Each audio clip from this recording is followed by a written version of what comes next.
Today I will be showcasing my endgame build for Cagliostro, one of the most powerful characters in the entire game, being both competent at damage dealing through her charged attacks and powerful spells, as well as one of the best, if not the very best, utility and support character in the game, being able to shred enemies' defenses permanently, all the while supporting the team with the very best buff in the game. She is by far one of the best characters in Granblue Fantasy Relink, and so she is going to be a fantastic pickup for anyone that is looking to improve the performance of their party. In this video, I will be going through all the skills, sigils, weapons, and overall optimizations so that you can get the most out of Cagliostro and her build. With that being said, hello everyone, my name is Dark Hero and welcome back to another build and guide showcase video. I hadn't realized it until so many of you pointed it out in the comment section, but I've only been covering male characters so far, and so that is all going to change today with Cagliostro's video. Although Cagliostro can maybe be considered an old man, but I'll leave that up for the lore experts.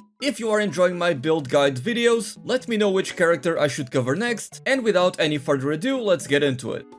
So Cagliostro is a powerful spellcaster that is going to rely on her charged attacks to deal as much damage as possible. However, the fact that she is a spellcaster does not mean that she can get up close and deal some pretty good damage, but we're getting ahead of ourselves. For starters, Cagliostro's basic attack string looks something like this, where she summons and flails this gold weapon around, dealing damage. You can then extend this combo by using your triangle attack as a combo extender, which then leads into a combo finisher. Something to note is that that same combo finisher can actually be charged all the way, like so, into your powerful charged attack.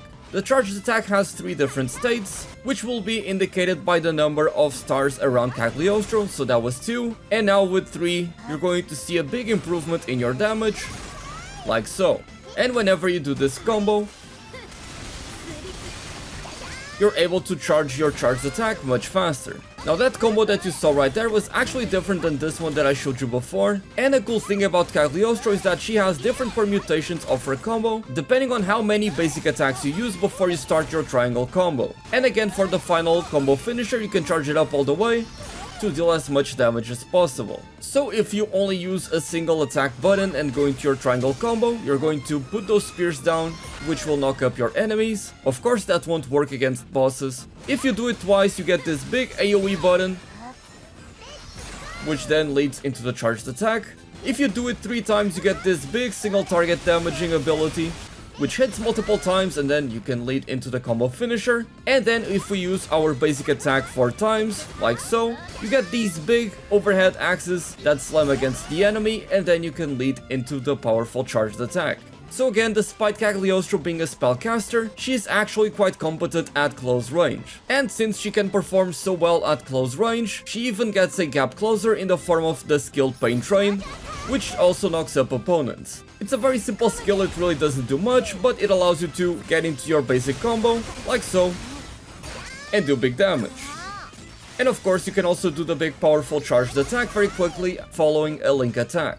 Now let's go over Cagliostro's skills, because there's actually quite a few differences here, and they can wildly change your playstyle. Alexandria is this big AoE fire spell that knocks up opponents and lets you charge your collapse spell a lot faster. So one more time, you get your collapse really quickly, very simple and a lot of damage. And another very powerful offensive spell is Mimic Doll, where Cagliostro dashes back, puts a statue in place, and she is able to charge her collapse much faster. So you can use this as a get out of jail free card while at the same time dealing damage, letting you go into your charged attack and dealing even more damage. Now Phantasmagoria is actually one of the best buffs in the entire game. By simply doing this, Cagliostro is able to buff herself and the entire team, increasing their attack, defense, and crit rate, being the only person in the entire roster capable of raising someone else's crit rate, which means that you don't have to rely on sigils, weapons, and all sort of upgrades that would give you crit rate. You can instead opt to focus on a more offensive stat, simply because Cagliostro is on the team. Now, as for the rest of Cagliostro's attacks, Reinforce lets Cagliostro place down this area that you can freely aim, and anybody that stands within that area is going to be healed. Like so. On the other hand, Rizomata is yet another spell that you can freely aim and place down. However, this time, instead of healing, this spell is actually going to revive anyone that has been downed. These two spells allow for Cagliostro to play a supportive role on the team, and because so much of her damage is focused around the charged attack, she doesn't actually need as many offensive skills, and so it's nice that you have these two options in case you want to kill your party members or you're looking to revive them very quickly. Now, Disruption is an offensive spell that you can freely aim, and you can also lock onto enemies very quickly, and what this spell does is very simple. You'll simply deal a good amount of damage to an enemy and dispel any buffs they may have. A lot of bosses, especially in the endgame of Granblue Fantasy Relink, seem to have phases where they buff themselves, and with this you'll be able to remove those buffs, which can prove to be extremely useful to your team. And finally, the skill Mayhem, which you can also freely aim or lock onto enemies, places down a trap on the floor, like so. You have multiple charges of this skill, and as you can see, the skill actually takes a little bit of time until the trap becomes fully armed, like so. After a certain amount of time has passed or an enemy steps into the trap, it will explode, dealing damage like so, and it will also reduce the enemy's attack by 20%. Be careful not to simply place this spell under an enemy, because otherwise it's simply going to knock them up, deal a little bit of damage, way less than it would have if you were to place it correctly, and you also won't be able to decrease their attack with this. Now let's talk about the best gear for Cagliostro. I'm actually going to start by talking about Cagliostro's own signature sigil, as it is incredibly valuable. Basically, whenever Cagliostro lands a fully charged collapse, which is her charged attack, she will inflict a 30% defense debuff on the enemies for 15 seconds. This sigil by itself makes Cagliostro one of the best debuffers in the entire game, if not the very best, as she is able to maintain a permanent uptime on her debuff thanks to this sigil alone. This simply makes her one of the strongest characters in the game, and you should make it your highest priority to try to get this as soon as possible. Her second sigil, however, Founder's Truth, will shorten her skill cooldowns whenever she lands a combo finisher. And of course, the charged attack will count as a combo finisher as well. I don't think it's particularly amazing, but it is a nice bonus to have, and you'll be able to generate a ton of cooldown reductions thanks to this. Now, as for the more general sigils that you may want to equip, damage cap is always going to be a recommendation. You'll want to level this up all the way to level 65 to get the most damage output out of your characters. Additionally, combo finisher is also quite nice, boosting the power of your combo finishers, including your big charged attack, by up to 50% at max level. And since that's the source of most of your damage, this is just a very good addition. Now, Lucky Charge is a pretty decent skill for characters that are focused on charged attacks. However, in the case of Cagliostro, she is actually able to raise her critical hit rate thanks to her Phantasmagoria buff, so I don't think that this trait is needed. And because you have so many ways to charge up your charged attack much faster, I also don't think that Quick Charge is going to be that much more beneficial. On the other hand, I do believe that Concentrated Fire is a very powerful sigil to have on Cagliostro, as quite simply it's going to boost the power of your ranged attacks, which is going to be pretty much everything you do with this character. So at max level, you'll be able to increase your damage output by 50%, which is a fantastic bonus. And because we have the signature sigil that allows us to debuff our enemies, and you can essentially have a 100% uptime on that debuff, you can go ahead and add Injury to Insult, as this sigil is going to boost your damage by up to 30% at max level whenever foes are inflicted with status ailments, and the game does treat any sort of debuffs as status ailments. And of course, Break Assassin and Overdrive Assassin are always going to be very powerful sigils, and I do believe that Steady's Focus is also a pretty decent sigil that you'll want to have on Cagliostro, as it's going to boost your defense by up to 20% and grant you Stout Heart whenever you are charging up a charged attack, meaning that it'll be a lot easier for you to land those powerful hits, and you don't have to worry about having to interrupt them to dodge out of the way of something. Now let's go over the gear that I have selected for my Cagliostro. As you can see, I have 5 damage cap sigils, totaling in level 62. Ideally it would be level 65, but I have yet to level all of these up. I also have a couple of Concentrated Fire sigils, and when these two get leveled up to level 15, I'll be able to cap out on Concentrated Fire and simply increase my damage dealt by 50%. This one comes with improved healing and this one comes with regen, which are nice bonuses but nothing amazing. I also have a couple of crit rate sigils, although I don't have them here simply because of crit rate, it's mostly because of the secondary trait, with this one granting me charged attack, which would be level 15 once I level this up, and this one gives me injury to insult, which would also be level 15 once I do level it up. My final two sigils are of course the Founder's Strategy and the Founder's Truth, but I got very lucky with this one and it came with Steady Focus, so I get this very handy buff that I can use to more reliably land my charged attacks. Now I do have this Glass Cannon sigil here. I'm not 100% sure on it. What this sigil does is, it increases your base attack by up to 30%, as well as your damage cap by up to 30%, and this effect is going to always be active. However, the downside is that whenever you do get hit by pretty much anything, and that includes stepping on a pool of lava for example, you're going to get dizzy. So it is a little bit iffy, I'm not 100% sold on this, especially because I have Steady Focus, so it doesn't synergize too well with it.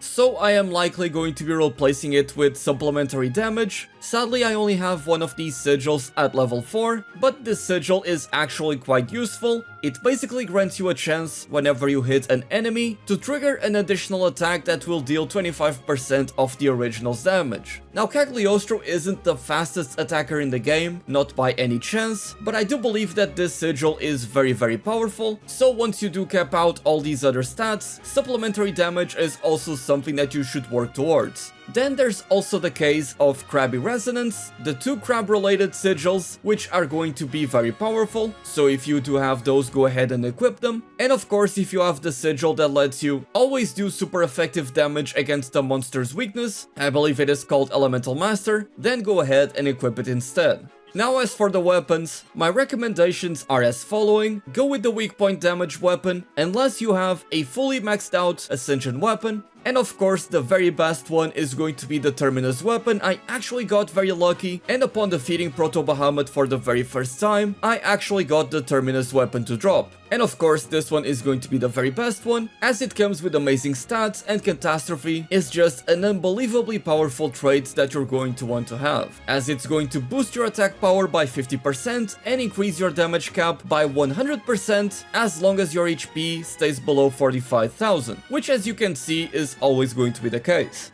Now let's go ahead and take on a Proud difficulty quest so I can showcase this build in action. We're going to be fighting against an Ice Worm on Proud difficulty, but even so this shouldn't be much of a challenge for Cagliostro. We dodge that, go in with Pain Train, use our skills for our faster charged attacks. I should have used Phantasmagoria first actually, I forgot about that, but that's totally fine. Use our combos and even more charged attacks. Dodge that. Perfect. And we go in with the Pain Train one more time. Sadly, I had to cancel the combo there, but it's totally fine. We're almost at a break. Going to use the Mimic Doll there to dodge out of the AoE, but also deal damage. And we get a break, so we get even more powerful charged attacks.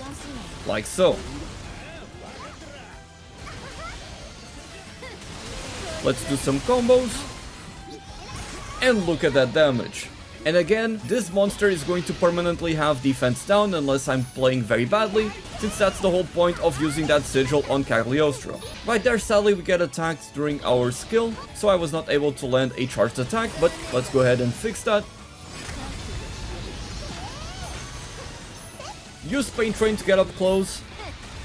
Alexandria for the powerful damage and big charged attack. And we're gonna do that again with Mimic Doll once you get up close. Like so. He actually dodges the Mimic Doll, but that's fine, we still deal plenty of damage. That's just something that you have to get used to with Cagliostro. And I took that head on with the Pain Train, I should have been more careful, that's totally fine. Get a big paralysis off, but I don't think I'm close enough to deal damage. One more time, get up close, use Alexandria, charge the attack. And try to do some combos as well. Well, it does go into the air, there's nothing we can do about it. All we have to do is dodge these. And finally he goes down. One more time, go in with the Pain Train. Actually use Phantasmagoria, let's not forget about that. Alexandria for the big damage and the charged attack. And we use the Mimic Doll to dodge that, while also dealing damage. Fantastic. I don't even know what froze me there. Get a Link attack, let's go ahead and take advantage of that. We get a break, let's go ahead and use that.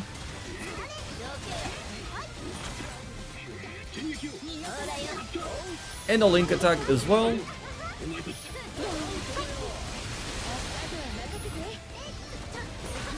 Big damage. And I'm gonna go ahead and use my SBA. And we're gonna get a full burst with all of these Kanban arts. Look at that finishing pose.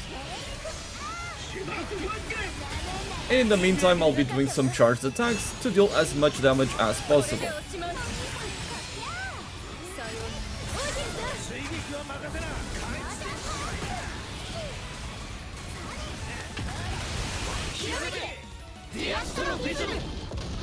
Big damage from the SBA, fantastic. I do believe that the 3 basic attacks into the heavy combo is the best combo for Cagliostro for single target. This one where she does the spinning discs, so that's what I'm using.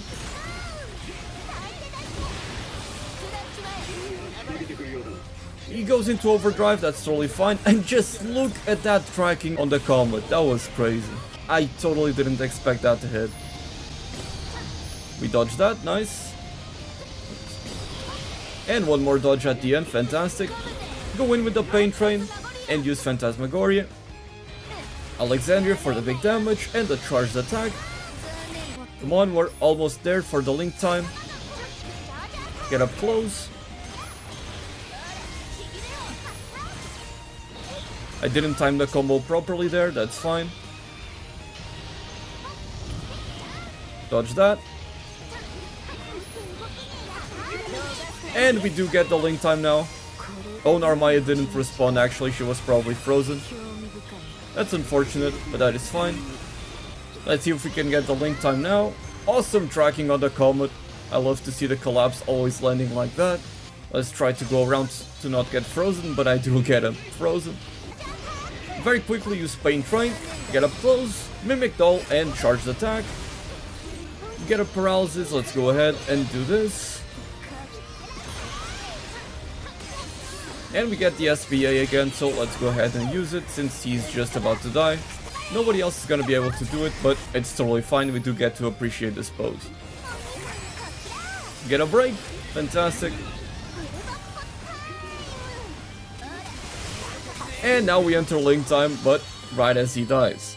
And as you can see right there, Cagliostro, very powerful character, capable of doing tons of damage all the while supporting the team. And of course, because I was playing in single player, I didn't even bring the heal or the revive. And there you have it, that was my endgame build and guide for Cagliostro, a character that I do believe everybody should try to unlock as soon as possible. Let me know which characters I should cover next, and with that being said, thank you all so much for watching, my name is Dark Hero, and as always, happy hunting!